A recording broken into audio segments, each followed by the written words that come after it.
Assalamualaikum warahmatullahi wabarakatuh. Alhamdulillah, nahmaduhu wa nasta'inuhu wa nastaghfiruh wa na'udzu billahi min syururi anfusina wa min sayyiati a'malina. May yahdihillahu fala mudhillalah wa may yudlilhu fala hadiyalah. Asyhadu an la ilaha illallah wahdahu la syarikalah wa asyhadu anna Muhammadan abduhu wa rasuluh sallallahu alaihi wasallam la nabiyya ba'dah.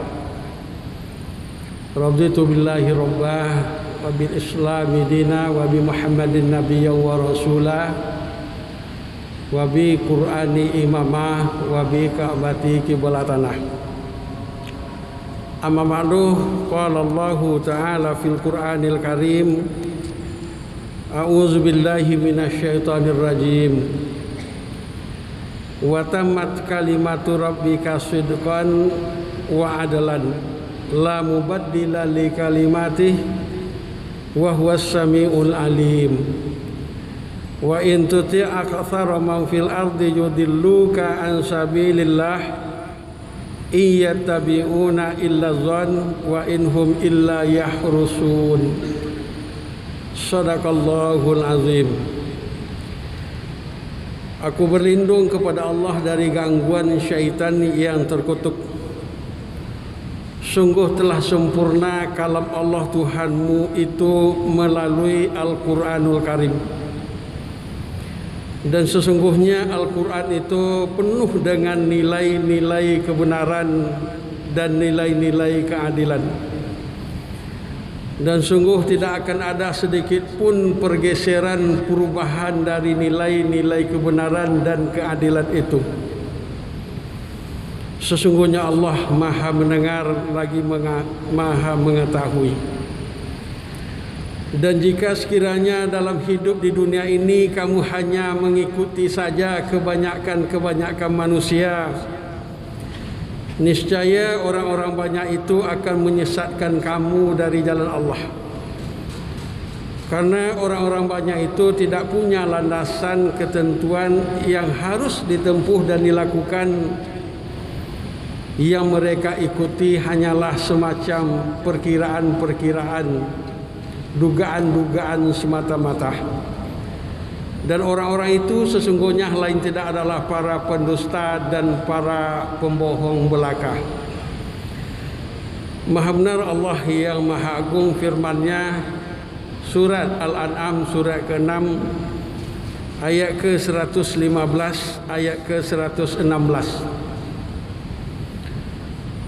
Pak Ketua beserta seluruh unsur pengurus Masjid Raya Provinsi Sumatera Barat yang dimuliakan, bapak-bapak dan ibu-ibu jamaah baik yang ada di dalam masjid dan sejauh suara ini dapat didengar, dapat diterima yang dimuliakan.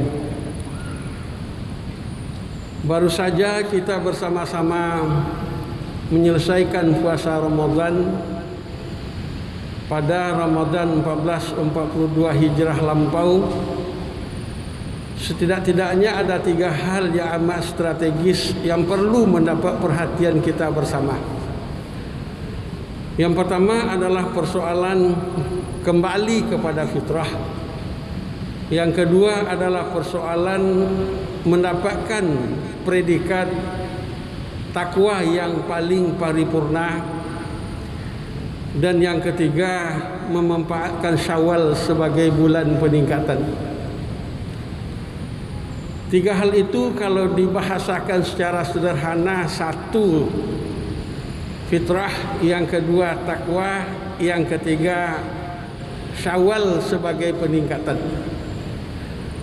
Namun demikian 3 hal itu bukan hanya sekedar indah dalam kata-kata, bukan sekedar memukau di dalam ungkapan, tetapi fitrah, takwa, dan peningkatan itu sesungguhnya adalah memuat pesan-pesan, ketentuan-ketentuan yang sesungguhnya pesan dan ketentuan itu adalah petunjuk dalam kehidupan kita untuk semakin mengarahkan kita ke jalan yang lurus dan semakin membentuk kepribadian kita semakin takarub ilallah.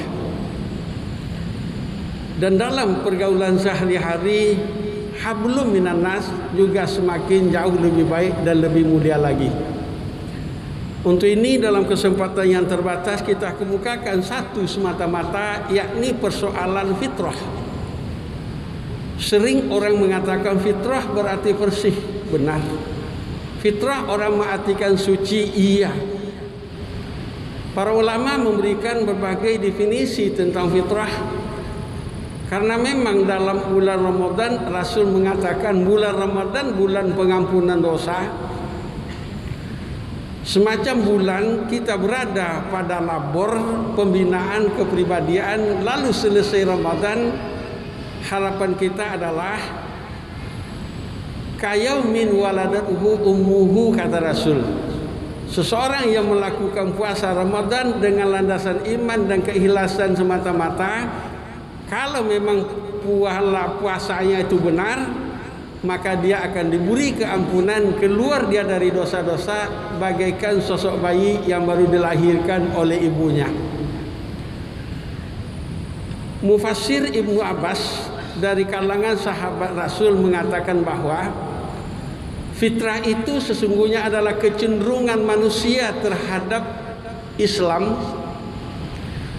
Yang kecenderungan itu adalah kecenderungan yang tetap, yang tidak mungkin berubah sama sekali.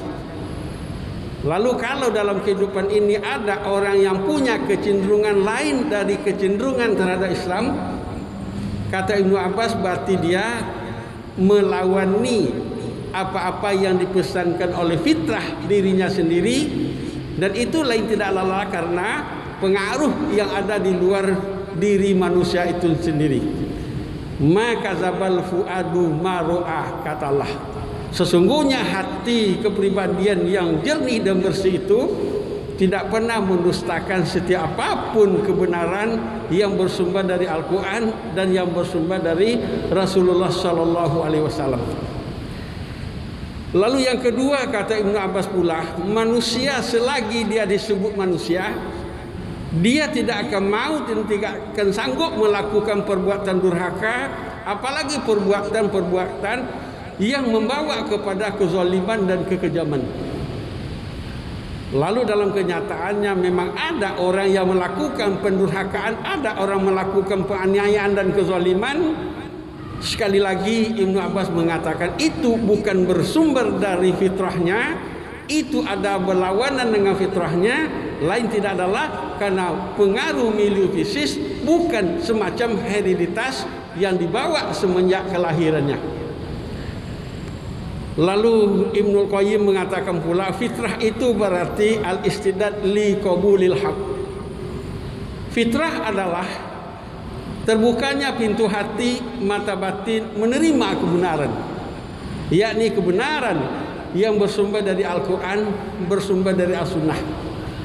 Maka ayat yang kita bacakan tadi, Allah mengatakan wa tammat kalimatu rabbika sidqan wa adalan la mubaddila li kalimatih.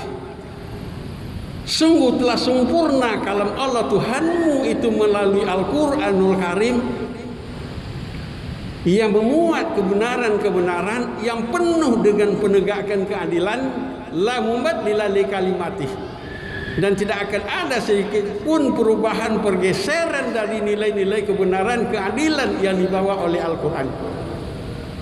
Bapak-bapak dan ibu-ibu yang saya muliakan, lalu yang ketiga, Imam Ar-Raghib Al-Asfahani mengatakan bahwa fitrah itu berarti manusia siap dan mampu untuk menghadapi betapapun beratnya kehidupan yang akan dijalani di atas dunia ini.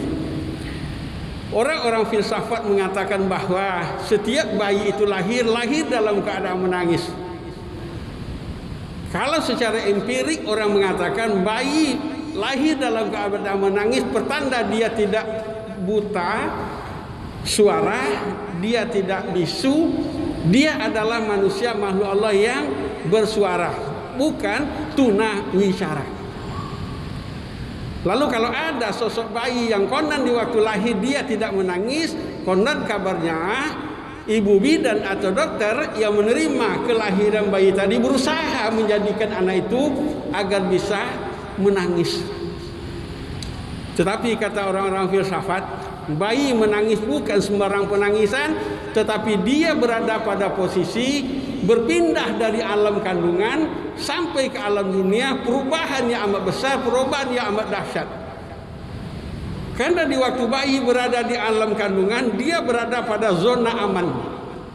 Tidak pernah merasa kehausan, tidak pernah merasa kelaparan, tidak pernah merasa kedinginan, tidak pernah merasa kepanasan, tidak pernah letih dan payah. Dia berada dalam zona yang aman, dibawa selalu oleh ibu kandungnya. Tetapi begitu dia lahir ke dunia, zona aman sudah ditinggalkannya, haus dan lapar, entah akan bagaimana, penih dan berat hidup di dunia, entah akan bagaimana, kata orang filsafat. Makanya sosok bayi yang lahir ke dunia, dia berada pada posisi yang penuh tanda tanya, wajah dia menangis. Tetapi bayi itu menangis bukan sembarangan tangisan yang dikeluarkannya, dia menangis sambil mengepalkan dua telapak tangan. Dan saat itu di telinga kanannya disuarakanlah suara azan oleh ayahnya, di telinga kirinya disuarakan pula suara iqamat oleh ayahnya, seolah-olah dipesankan kepada bayi yang begitu lahir, nak, kamu jangan khawatir.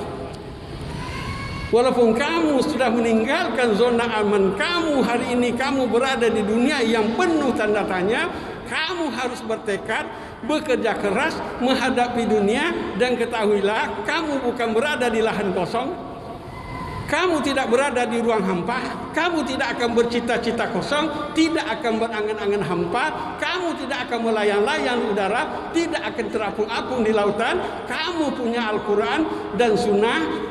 Dirikan salat, kejar kemenangan. Suara azan dan iqamah membimbing bayi yang baru lahir, yang konon walaupun dia tadi menangis sambil mengepalkan dua telapak tangan, tetapi di kiri kanan ada nilai-nilai kebenaran yang disuarakan oleh ayah kandungnya sendiri. Lalu manusia fitrah yang sudah lahir tadi hidup di dunia mungkin puluhan tahun. Maka takkan nanti datang masanya pula malaikat mau datang menjemput. Apa harapan hari itu? Yang tadi sosok lahir ke dunia sambil mengepalkan dua telapak tangan, siap bekerja menghadapi apapun rintangan yang ada di atas dunia, tak kalah kehidupan telah dijalani, malaikat maut telah datang menghampiri. Lalu kira-kira dia bertanya kepada malaikat maut, apa yang akan terjadi? Mungkin malaikat maut berkata, saya akan menjemput kamu, kamu akan saya bawa kepada Allah Tuhanmu. Lalu di saat itulah si bayi yang tadi lahir dalam keadaan menangis, sekarang dia terbujur kaku di atas tempat tidurnya, berbicara dengan malaikat maut. Apa sebuah harapan? Dia akan menghadap Allah Subhanahu wa taala dengan ucapan la ilaha illallah, sambil kedua telapak tangannya berada dalam keadaan terbuka.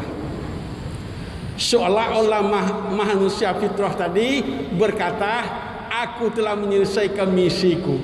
Seluruh beban-beban tugas yang dibebankan ke pundakku telah aku laksanakan, dan aku tentu jelas akan mempertanggungjawabkan setiap apapun yang sudah aku lakukan di atas dunia ini. Harapan kita bersama, kita telah berada dalam posisi fitrah itu. Lalu harapan kita pula, kita tidak beranjak dari kecenderungan kita terhadap Islam, terbuka pintu hati mata batin menerima kebenaran Al-Quran dan Sunnah, dan kita dalam hidup ini punya pendirian, beramal, berbuat, beraktivitas sesuai petunjuk Allah, bersumber Al-Quran dan Sunnah, tidak menjadi manusia yang ikut-ikutan. Orang banyak kalau hanya jadi patokan, Allah mengatakan orang akan menyesatkan kamu dari jalan Allah. Mudah-mudahan Ramadan yang sudah selesai kita jalani, kita memang telah kembali kepada fitrah. Lalu kehidupan kita ke depan adalah mempertahankan kefitrahan diri kita. Banyak halangan, rintangan, ujian dan cobaan mungkin akan berlipat ganda ke depan, harapan kita bersama, kita diberi oleh Allah taufik dan hidayah sehingga kita bisa menyelesaikan hidup yang masih tersisa ini. Tak kala panggilan akhir kita harus kepada Allah Subhanahu wa taala. Hendaknya hari itu kita benar-benar menjadi manusia yang siap menghadap Allah. Ad-dunya darul amal wal akhirah darul jazaa. Dunia adalah tempat beramal, akhirat kelak adalah untuk mendapatkan hasil. Kita berlindung diri kepada Allah dari apa yang disinyalir oleh Rasulullah sallallahu alaihi wasallam, an-nasu niyamun iza mata fantabahu. Dalam hidup ini, kata Rasul, banyak orang-orang itu yang tertidur. Tak kala kematian menjemput, di saat itulah orang itu baru terbangun.